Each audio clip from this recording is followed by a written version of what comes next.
Вітаю вас, шановні глядачі. Мене звати Владлен Мараєв, я кандидат історичних наук, і сьогодні хочу поговорити з вами на тему пандемії в історії – чума, холера, тиф, іспанка.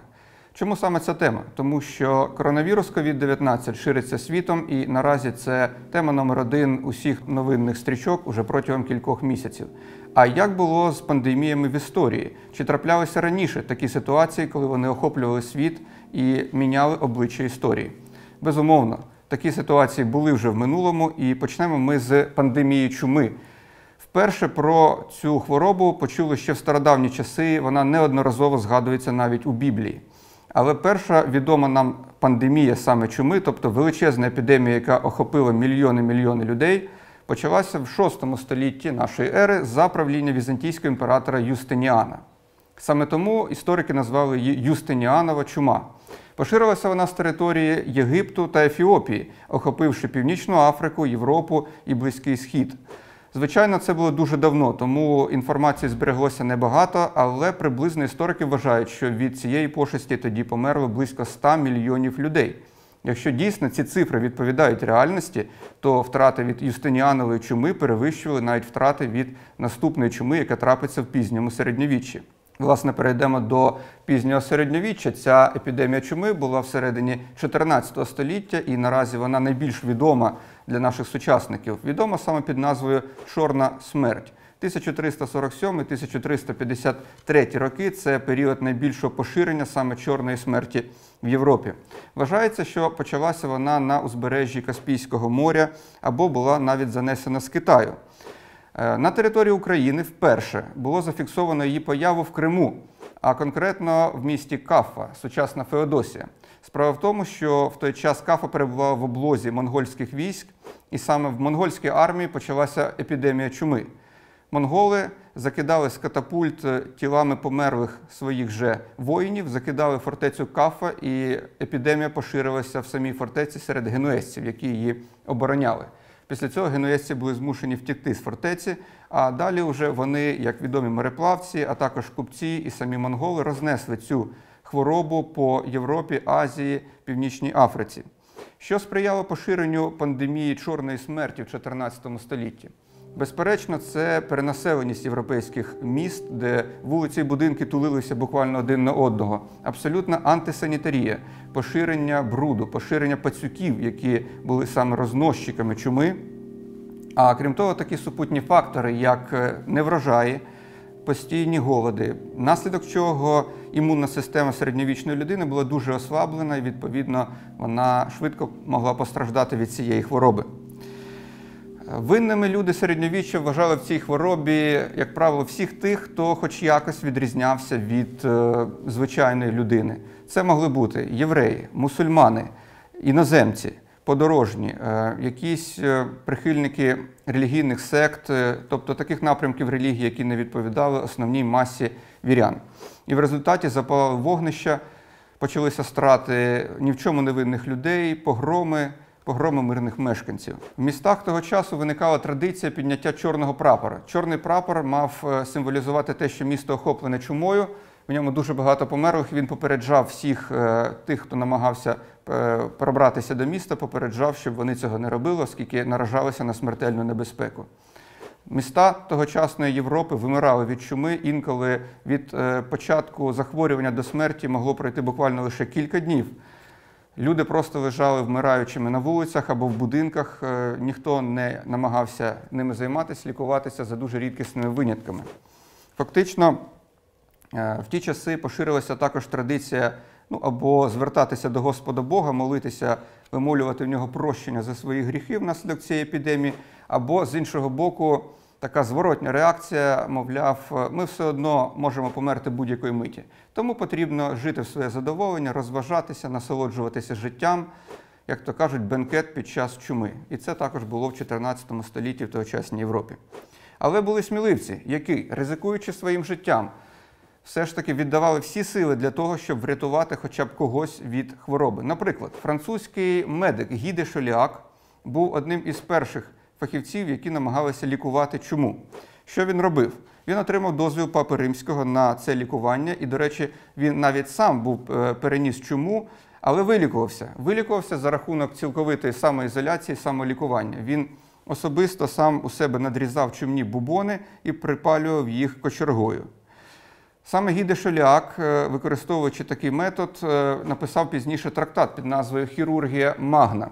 Цей трактат залишався одним із найголовніших посібників із медицини для європейських лікарів протягом наступних 300 років. Були, крім нього, також і інші так звані чумні лікарі, образ яких добре відомий і в сучасному світі. Вони ходили в таких дуже цікавих дивних костюмах із так званими дзьобами, в яких вкладали спеціальні ароматичні трави, намагаючись таким чином відлякати від себе чуму. В 1350 році для порятунку людей від цієї чуми близько 1 мільйона людей з усієї Європи зібралися в Римі, сподіваючись, що саме це на Великдень дозволить їм врятуватись від чуми. Звичайно, ефект був абсолютно зворотній, адже всі, хто були заражені, тепер розносили цю заразу на інших, і з цих 1 мільйона людей сотні тисяч там отримали зараження і пізніше померли. Це в той самий час, коли папа Римський Климент VI спокійно собі самоізолювався в своєму палаці в Авіньйоні на півдні Франції, дуже далеко від тогочасного Риму. Завдяки цьому йому вдалося і пережити цю пошесть в 1350 році. Якщо згадати про Україну, то, на жаль, збереглося не дуже багато свідчень про епідемію чуми саме в Україні, але принаймні з Никонівського літопису ми маємо свідчення про те, що місто Глухів, що зараз на Сумщині, повністю вимерло від чорної смерті. Не залишилося жодного живого мешканця. Якими ж були наслідки чорної смерті для Європи? По-перше, це різке зменшення міського населення, адже саме там, де найбільше купчилось населення, були найбільші втрати. Це також призвело до кризи феодальних відносин і до різкої інфляції і зростання цін. Чому? Тому що накопичені багатства, фінанси, які існували на той час, вони, звісно, нікуди не зменшились. Зменшилася кількість населення. Відповідно, подорожчали товари, послуги і зросли так само ціни, знецінилися гроші. Однак, все-таки це дало певний поштовх до розвитку медицини навіть в умовах середніх віків. Однак треба все одно сказати, що попри величезні втрати, депопуляції в Європі не трапилося, адже після завершення епідемії почався демографічний вибух. Перейдемо до 19 століття. В 19 столітті для людства з'явився новий ворог – це була холера. Вважається, що вона з'явилася з долини річки Ганг у Індії, а причиною є вживання насамперед зараженої води і, звичайно ж, антисанітарія. Технології 19 століття і загалом розвиток суспільства вже дозволив цій епідемії швидше поширитися світом, ніж в часи середньовіччя. Піку вона досягла всередині 19 століття, зокрема спалах холери відзначено під час Кримської війни серед британських і французьких військ. Пандемія холери в 19 столітті неодноразово призвела до так званих холерних бунтів. Справа в тому, що люди в 19 столітті вже розуміли, що проблему можна локалізувати запровадженням карантину за дуже суворими методами. Але цей карантин, якщо він занадто затримався, призводив до народних заворушень. Люди просто-напросто не мали чого їсти і перебували на межі фізичного виживання. До речі, ці холерні бунти існували на території України, причому спочатку вони охопили Закарпаття, яке входило до Австрійської імперії Габсбургів.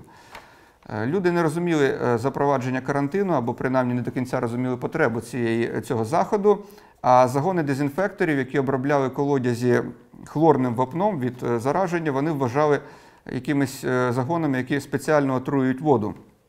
В результаті почалися народні повстання.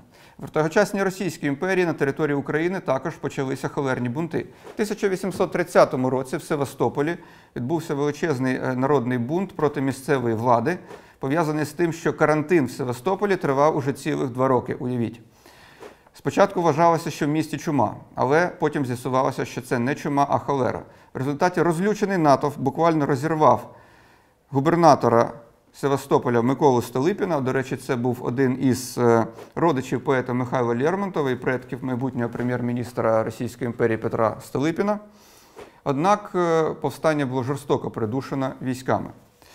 Епідемія холери тривала ще довго, вона неодноразово поверталася. В 1831 році, до речі, від цієї епідемії в Російській імперії помер брат імператора Миколи І, Костянтин Павлович, а також командувач російськими військами в Польщі Іван Дібіч Заболканський. той командувач, який придушував повстання поляків в 1931 році. Загалом протягом 19 століття сталося цілих 6 пандемій холери. Ця хвороба забрала життя таких видатних людей, як філософа Георга Вільгельма Фрідріха Гегеля, передостаннього короля Франції Карла X, польського поета Адама Міцкевича, останнього кошового атамана Задунайської січі Йосипа Гладкого, великого композитора Петра Чайковського. Навіть в ХХ столітті траплялися епідемії холери, зокрема в 1960-70-х 7-ма пандемія холери охопила світ. Зачепила вона і Україну, хоча тогочасна радянська влада намагалася всіляко приховати ці факти. Але відомо, що в серпні-вересні 1970 року в Керчі та Одесі були змушені запроваджувати карантин через холеру. Тільки за офіційними даними в Керчі захворіло 158 осіб, в Одесі – 126. Не менше 20 із них померли. Ще одна пандемія, яка охоплювала світ, але вже на початку ХХ століття – це грип іспанка. Вона збіглася в часі з останнім періодом Першої світової війни, тому одна трагедія наклалася на іншу. Назва іспанка з'явилася через те, що перше повідомлення про цю пандемію з'явилося в Іспанії, хоча Іспанія була не першою країною, де саме зародилася хвороба. Вважається, що походить іспанка з Сполучених Штатів Америки, де на початку 1918 року в штаті Канзас в збірних військових таборах було зафіксовано її спалах. Далі американські солдати, які направлялися на фронти Першої світової війни в Європу, рознесли її на європейський континент. Відомо, що кожного дня до Франції кораблями прибувало в середньому 10 тисяч американських військовослужбовців. А взагалі до самого кінця війни їх в Європі вже зібралося понад 2 мільйони. Причому не менше 30 тисяч із них померли ще в дорозі, навіть не діставшись європейського узбережжя, померли від грипу.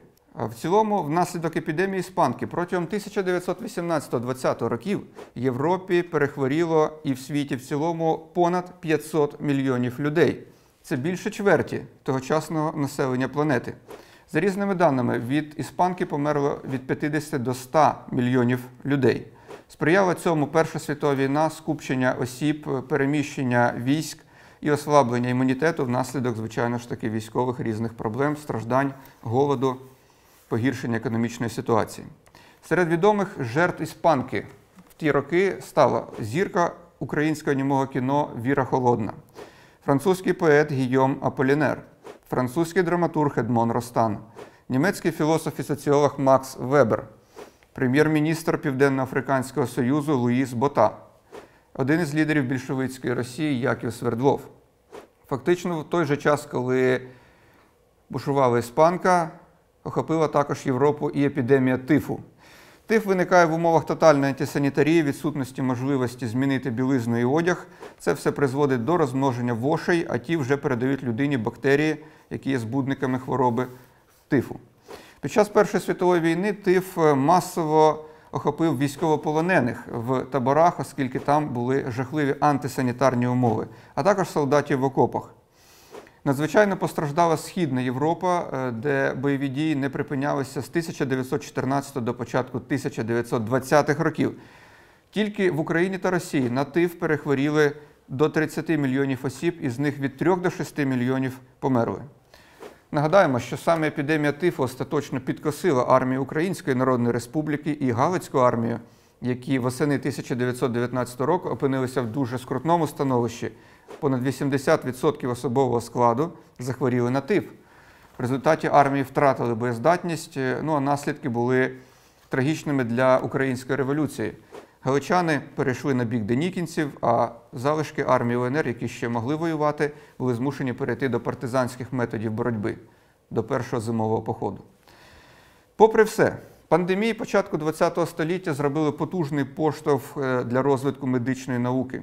Лікарі винайшли вакцини, які дозволили ефективно боротися із чумою, із іспанкою, грипом, тифом, холерою.